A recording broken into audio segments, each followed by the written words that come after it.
जरिए से इस देश को खोखला करना चाहते हैं। उनके जरिए से हम सबको, इस देशवासी, पूरे तमाम देशवासियों को गरीब बनाना चाहते हैं।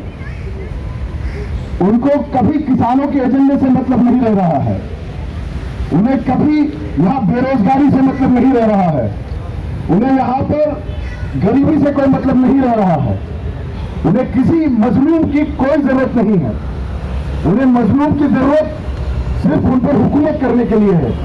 इसलिए जितने कर्मकांड कर रहे हैं, जितने जो ये इश्यूज उठाते हैं, वो इश्यूज उठाते हैं जिससे कि देश में एक मुस्लिम तबका, ये अल्पसंख्यक, माइनॉरिटी, ये बोलने का जरूरत नहीं है। आज अगर सेकुलरिज्म बोलते हैं तो सेकुलर का मतलब होता है मुसलमान।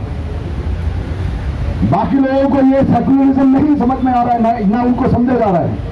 अगर सेकुलरिज्म को कोई जिंदा रख करे तो मुसलमान ही है, लेकिन मुसलमान को इस तरीके से दिखाया जाता है कि वो यहाँ का आतंकवादी है, यहाँ का फसादी है।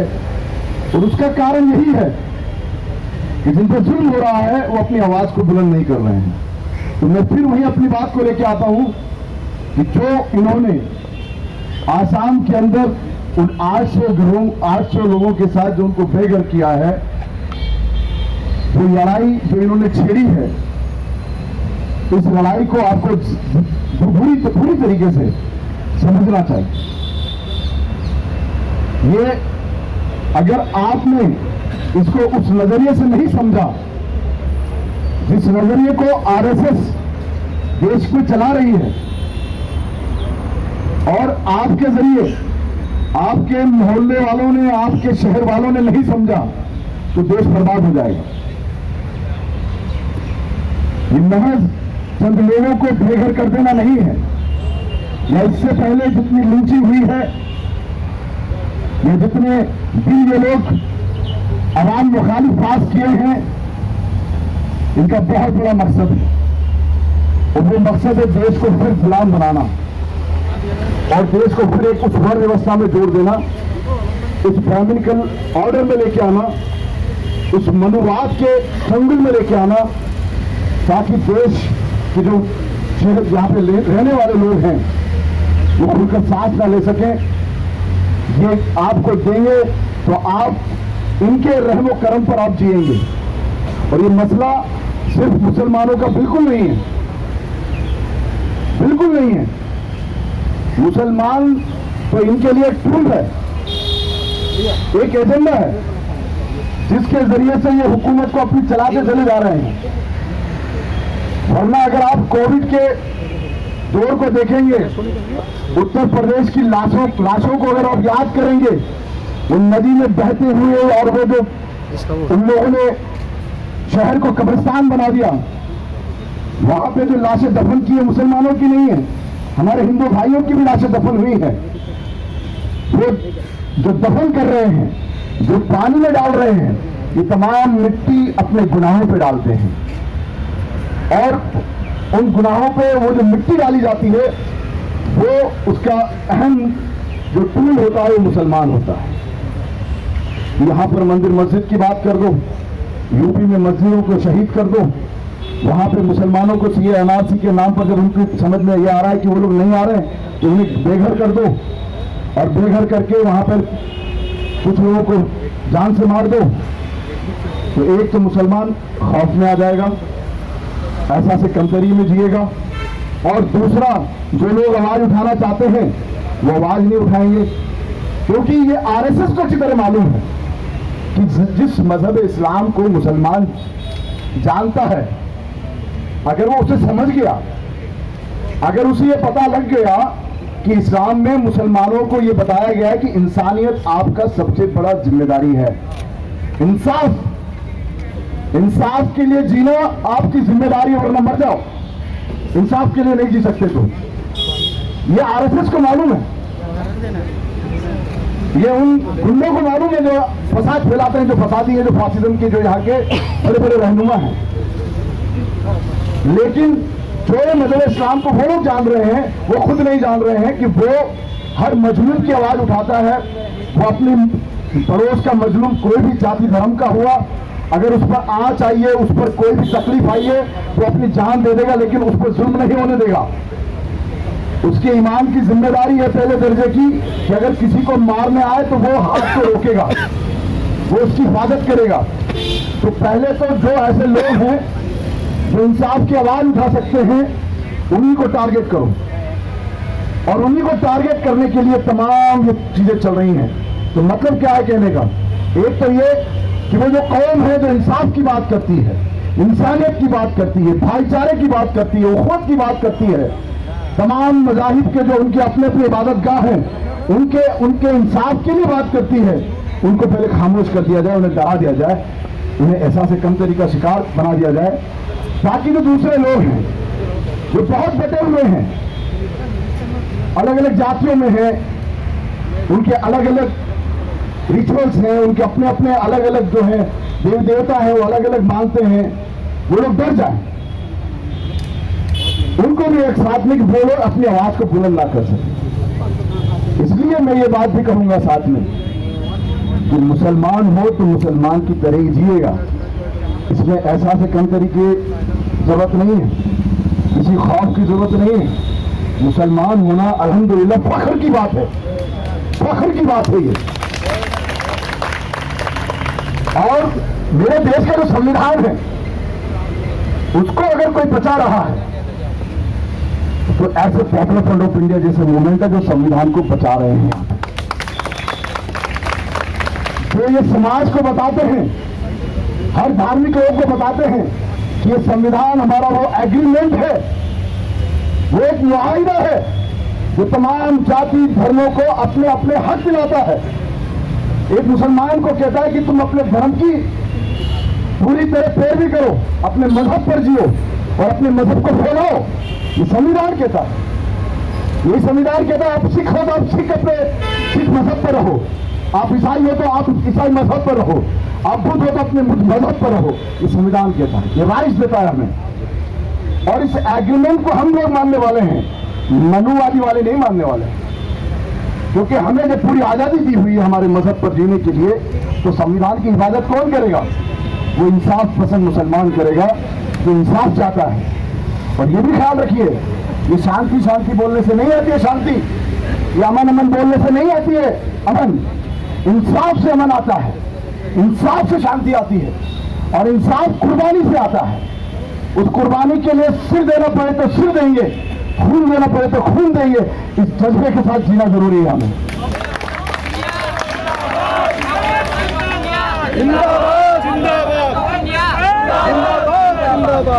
इसीलिए हमें समझना है कि जो धीरे धीरे ये जुल्म पूरे देश में करते चले गए, और आसाम में जो ये अभी 2 दिन पहले जो ये जुल्म हुआ है, उन गरीबों को, उन मजलूमों को और उन शहीदों को हमें सलाम देना चाहिए, यहां से सलाम देना चाहिए। मैंने इसलिए कहा ये फख्र का मुकाम है, रोने का मुकाम नहीं है। ये जो हम बैठे हैं उनकी कुर्बानी और उनकी शहादत को याद करने बैठे हैं, उनको रोने नहीं बैठे हैं हम लोग यहाँ। ये मैं बात सरकार को कह रहा हूं कि वो ये ना सोचे कि यहाँ हम लोग दुहाई देने के लिए आए हैं, हाय और या तमाशा करने के लिए आए हैं, या हम लोग यहाँ पर जो कुल मिला के मातम बनाने आए हैं। नहीं, हम ये दिखाने आए हैं कि तुम्हारी ये सरकारें बहुत जल्द तुम इसके लिए मातम मनाओगे, हम नहीं। हमको क्या खोने के लिए है, क्या खोने के लिए? अरे जेल में डाल दोगे तो तन्हाई का मजा आएगा, उसके साथ और लो लग जाएगी, और फांसी चढ़ा दोगे तो शहादत का मजा आएगा। हम तो हर हाल में कामयाब है, हर हाल में कामयाब। और ये देश ने जो आजादी दी है हमें, हमारे संविधान ने, उसको तुम छीनने की कोशिश मत करना। हक और इंसाफ के लिए जीने और मरने दोनों वाले हैं हम लोग। ये बहुत हो गया, इसलिए मैं तमाम देशवासियों से अपील करता हूं। मैं आज कुछ नसीहतें और चेतावनी के बाद अपनी बात को खत्म करता हूं। एक तो देशवासियों से यह अपील है कि सरकार की चीजों को, यहाँ की इनकी जो बर्बरता है, इसको समझ जाइए। ये सरकार देश चलाने के लिए नहीं, देश को खत्म करने के लिए आई है। आप पर हुकूमत करने के लिए आई है।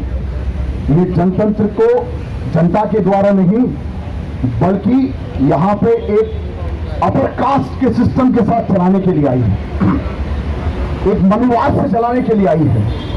इसलिए अगर हमें हक और हकूक के लिए लड़ना है तो हम सबको साथ खड़ा होना होगा, हम सबको साथ खड़ा होना होगा, क्योंकि हम तो इस देश को बचाने के लिए जो अहद लिया है ना, उसके लिए जान भी देंगे, उसके लिए जान भी देंगे इस देश को बचाने के लिए।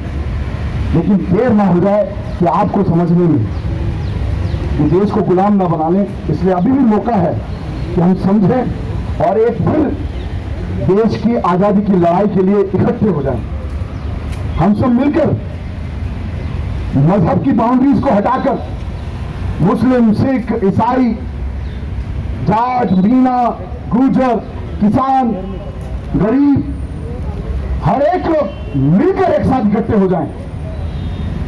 अभी एक बुद्धिमान जो बुद्धिजीवी हैं, उन्होंने एक बात कही थी कि अभी जब ये आ रहे हैं तो मुसलमान लोगों को लगा ये मुसलमानों का मसला है, फिर जब वो आएंगे तो किसानों को लगेगा ये किसानों का मसला है। हुआ ना ऐसा? CNRC आया, लोगों को लगा ये सिर्फ मुसलमानों का मसला है। अभी इन्होंने एग्रीकल्चर पर पूरी तरह से जिस तरीके से तानाशाही चलानी चाहिए तो लोगों को लग रहा है किसानों का मसला है। कल ये लोग जो जिस तरीके से अर्बन नक्सल बोलकर जो यहाँ के कम्युनिस्ट लोग हैं, उनको लग रहा है कि यार हमको लग रहा है ये उनका मसला है, और सब हम लोग अपनी अपनी लड़ाई लड़ रहे हैं। हर एक को अलग अलग लग रहा है। मैं राजस्थान से आता हूँ, जयपुर में हमारे मीणा भाइयों का एक मंदिर है, वहां पे वो उनका अपना ध्वज होता है, तो वहां आके जबरदस्ती जो है फांसीवादी गुंडों ने अपना झंडा लगा दिया, भगवा झंडा। तो मीणा भाई जो है उसके खिलाफ खड़े हुए कि तुमने कैसे लगा दिया। तो मीणा भाई को लग रहा है कि ये मेरा अलग मसला है, हमें लग रहा है ये उनका मसला है। तो एक दिन आएगा कि ये गुंडे बच जाएंगे और सबको लगेगा अपना अपना मसला, और ये देश बर्बाद हो जाएगा। इसलिए सबको इस देश की आजादी को, इस देश के संविधान को बचाने के लिए एक होना जरूरी है, एक होना पड़ेगा। एक नसीहत ये है। और दूसरा, ये जो सेक्युलरिज्म के नाम पर, मुसलमानों के नाम पर जो भी पार्टियां वोट ले रही है ना, बेशर्मो शर्म करो। कुछ अगर जरा भी इज्जत है आपको, जरा भी ज़मीर है आपको, तो जब किसी मजलूम पर जुल्म होता है ना, तो उसका मजहब मत देखो। जब किसी बच्ची का रैप होता है ना, तो उसका मजहब मत देखो। ये मत देखो कि ये लो कास्ट है, अपर कास्ट है, ये मुस्लिम है, ये फला है। All are Indians. तुम लोग वोट की राजनीति मत करो। मैं तमाम उन सेक्युलर के नाम पर जीने वाली उन तमाम इंडस्ट्रीज से कह रहा हूं, वो इंडस्ट्री है, उसके अलावा कुछ नहीं है। वो चाहे मुसलमान चला रहे हो।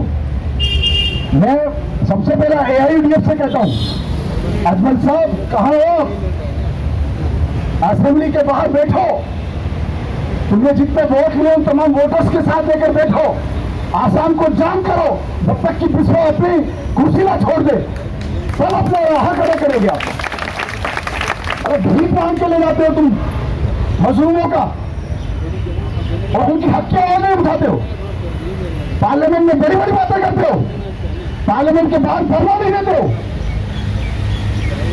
या सेक्युलरिज्म के नाम पर लोगों को बेवकूफ बनाते हो, और अलग अलग धर्म के लोगों पर, जातियों के लोगों पर, किसानों पर, मजदूरों पर जुल्म होता रहता है, तब रोड पर नहीं आते हो।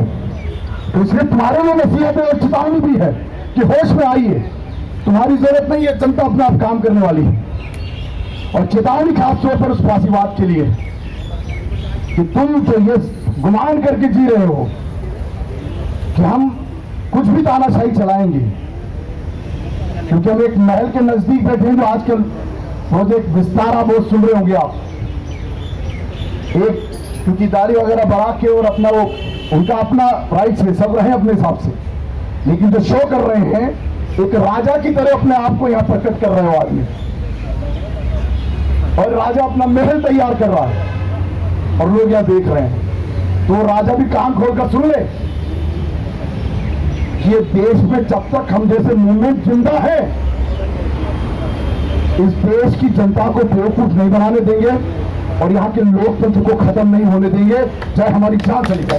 पॉपुलर फ्रंट जिंदाबाद, पॉपुलर फ्रंट जिंदाबाद, पॉपुलर फ्रंट जिंदाबाद। अपनी बात को यही विराम देते हुए, क्योंकि इससे आगे भी बात करनी है, तो ये बात कहते हुए कि जिन लोगों की वहाँ शहादत हुई है, हम उस शहादत को सलाम करते हैं और दुआ करते हैं।